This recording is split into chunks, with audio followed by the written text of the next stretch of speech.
bersyukur kepada Allah Subhanahu wa taala yang telah memberikan kepada kita nikmat-nikmat Islam, nikmat-nikmat iman, nikmat-nikmat jasmani dan rohani yang masih dapat kita rasakan, dan semoga Allah selalu memberikan kepada kita taufik, hidayah dan keistiqomahan di dalam ketaatannya. Salawat dan salam tak lupa pula kita doakan kepada Allah Subhanahu wa taala agar Allah selalu melimpahkan kepada Nabi Muhammad sallallahu alaihi wasallam, karena berkat beliaulah kita dapat merasakan indahnya Islam, indahnya iman, yang mana beliau dulu membawakan risalah Islam sebelum zaman dulu masih berada di dalam zaman yang penuh dengan kebodohan, tetapi karena beliaulah yang telah membawakan risalah Islam dan menyempurnakan risalah Islam itu agar menjadi sesempurna mungkin, yang masih dapat kita rasakan kesempurnaan Islam itu pada saat ini. Saudara-saudaraku yang dirahmati Allah, pada kesempatan kali ini saya akan membawakan judul tentang bagaimana kita hidup bersama Al-Quran, bagaimana Al-Quran telah memberikan pelajaran yang sangat berharga kepada hidup kita. Pada judul kali ini saya akan membawakan judul membaca Al-Quran adalah obat penawar kemiskinan dan pemenuh segala hajat. Saudaraku yang dirahmati Allah Subhanahu wa taala, apa sebenarnya yang membuat kita miskin di dunia ini? Apakah materi? Kita mungkin semuanya sudah mempunyai materi, karena setiap rezeki dari masing-masing kita sudah Allah cukupkan. Tetapi kitanya sendiri yang tidak merasa cukup akan rezeki yang telah Allah berikan itu. Karena Allah berfirman dalam surah Thaha ayat 124. Bismillahirrahmanirrahim. Wa man a'rada 'an dzikri fa inna lahu ma'isyatan dhanka. Dan barang siapa berpaling dari peringatanku, kata Allah, maka sesungguhnya baginya penghidupan yang sempit. Saudaraku yang dirahmati Allah, siapa orang yang melupakan peringatanku itu, kata Allah? Contohnya disuruh sholat gak mau, disuruh mengaji gak mau, disuruh sholat nanti dulu, disuruh zakat dan sedekah susah,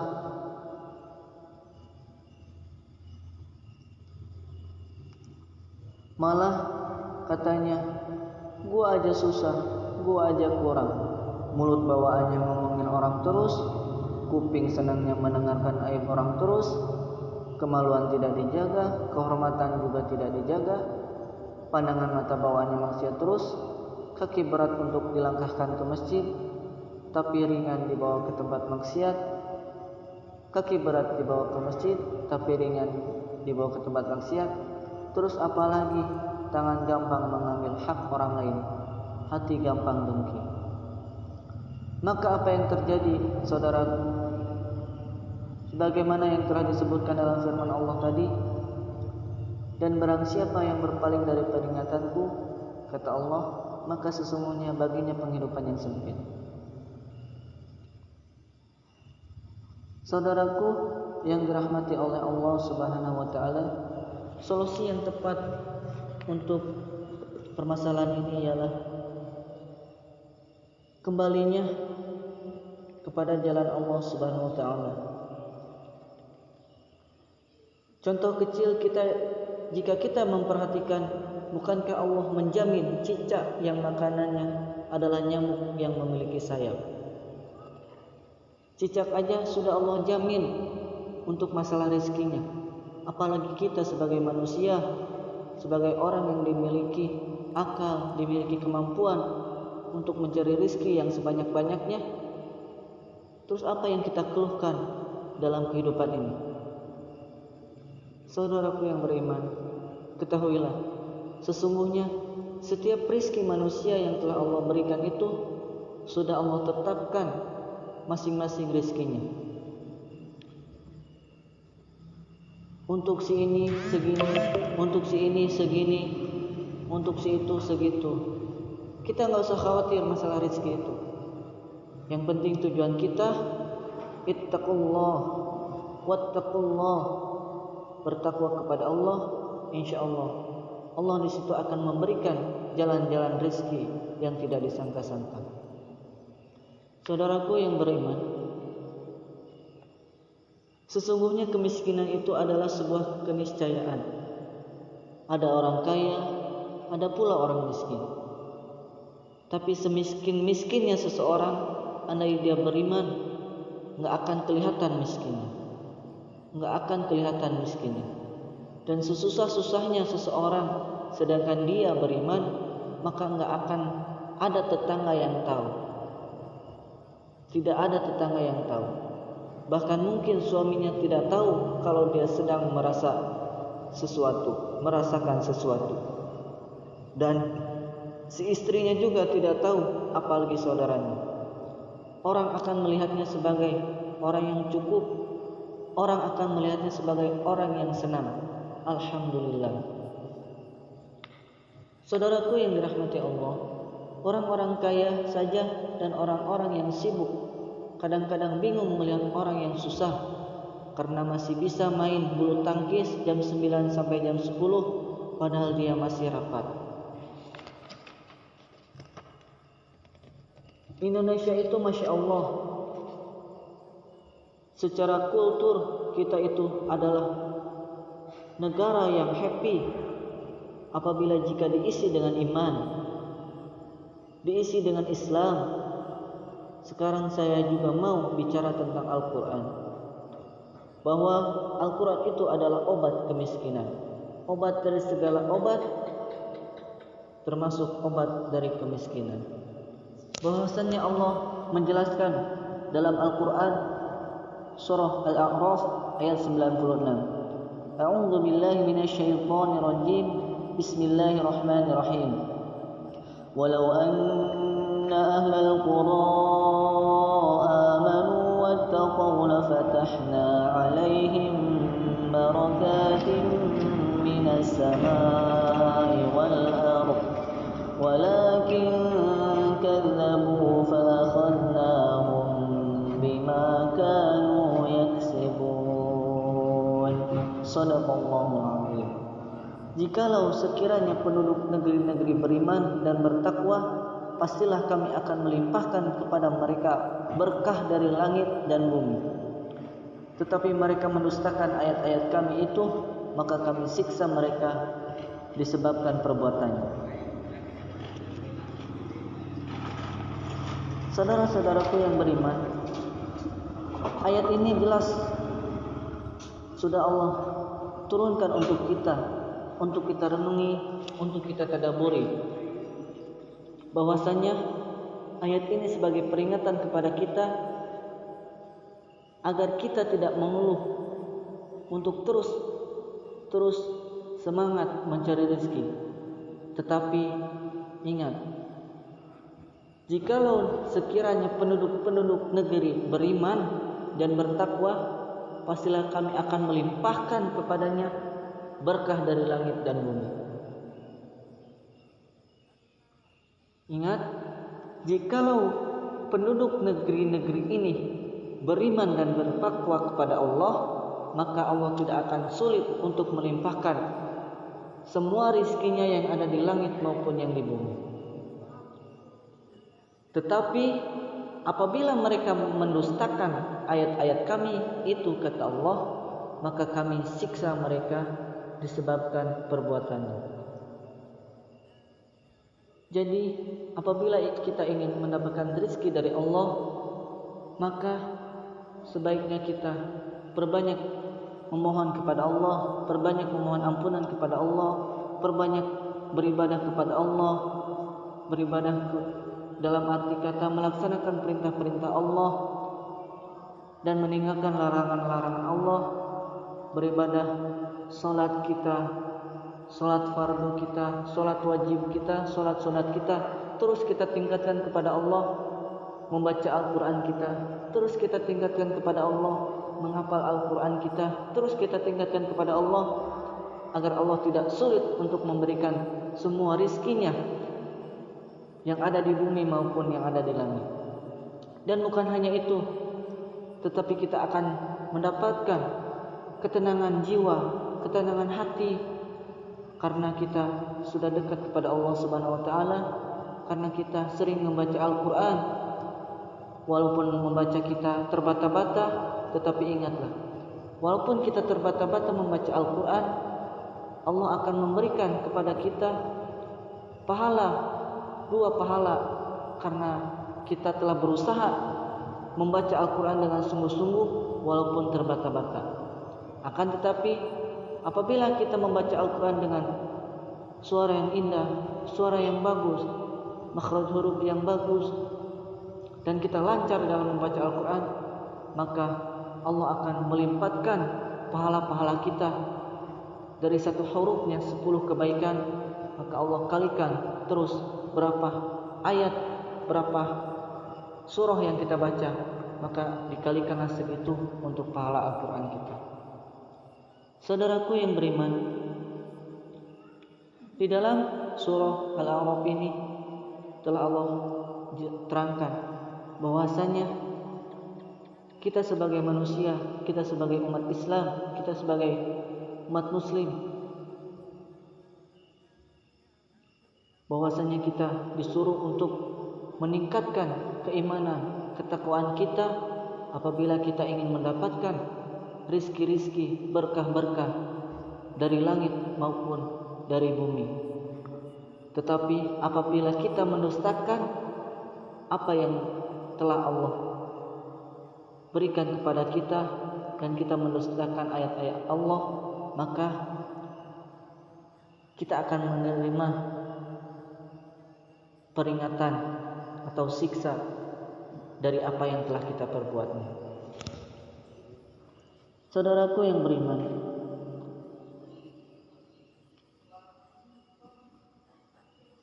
apa yang harus kita lakukan untuk menangani kemiskinan ini? Yang pertama adalah obatnya Al-Quranul Karim.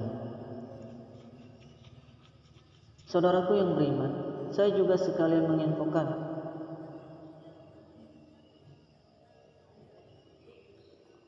jika saudara mau tahu dampak positifnya, dampak baiknya, kebaikannya dari mengaji Al-Quran, dari tidak meninggalkan Al-Quran, boleh dites, boleh dicoba.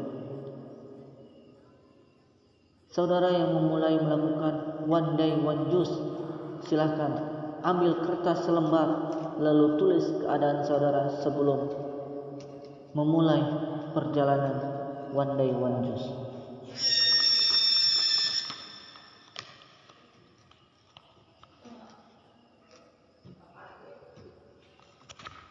Karena Al-Quran adalah obat pertama, penawar pertama untuk menangani kemiskinan.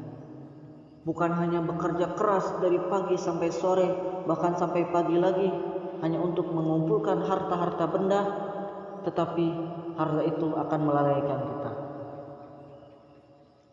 Maka yang harus pertama kita lakukan adalah silakan kita untuk bekerja terus, tetapi ingat, apabila ada panggilan Allah pas di jam ini, maka kita berhenti dan laksanakan perintah Allah dalam wujud beribadah, sholat, karena pada 1 hari 1 malam kita akan ada perintah Allah yang harus kita lakukan, ialah Salat fardu, salat wajib 5 waktu.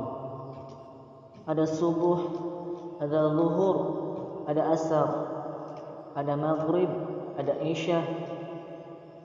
Salat-salat wajib ini yang harus kita lakukan. Jangan sampai kita melalaikan salat ini. Karena apabila kita melalaikan salat-salat ini, maka kita termasuk orang-orang yang akan celaka atas salat yang telah kita perbuat. Fawailul lil musallin, maka celakalah bagi orang-orang yang salat. Ingat, orang salat saja masih bisa celaka, apalagi orang yang tidak salat. Saudara-saudaraku yang dirahmati Allah, pada ayat Al-A'raf tadi yang sudah telah saya sampaikan dalam surah Al-A'raf ayat 96 itu, dapat kita petik hikmah, dapat kita tadaburi bahwasanya apabila kita ingin mendapatkan rizki-rizki tanpa harus bersusah payah untuk bekerja dari pagi sampai sore, bahkan sampai malam lagi hanya untuk mendapatkan rizki,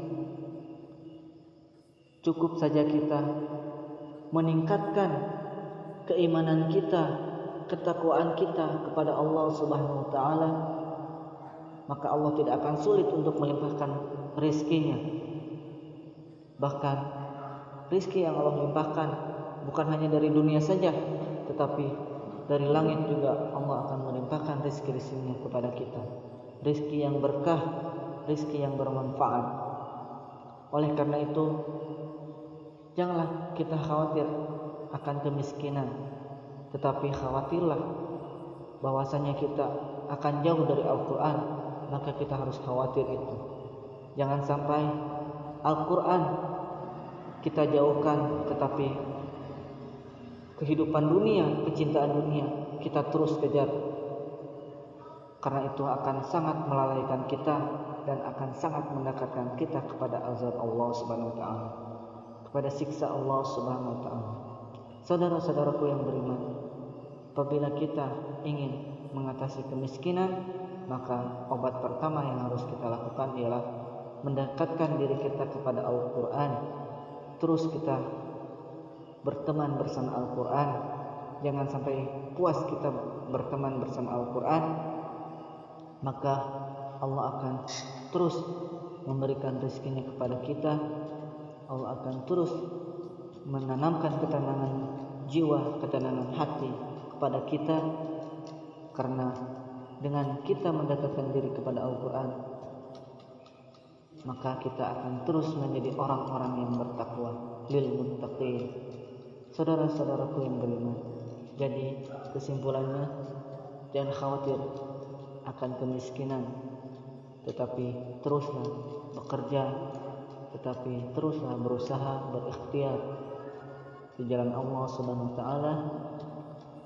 Dan yang pertama, jangan pernah kita meninggalkan Al-Quran, jangan pernah kita meninggalkan salat, jangan pernah kita meninggalkan perintah-perintah Allah. Maka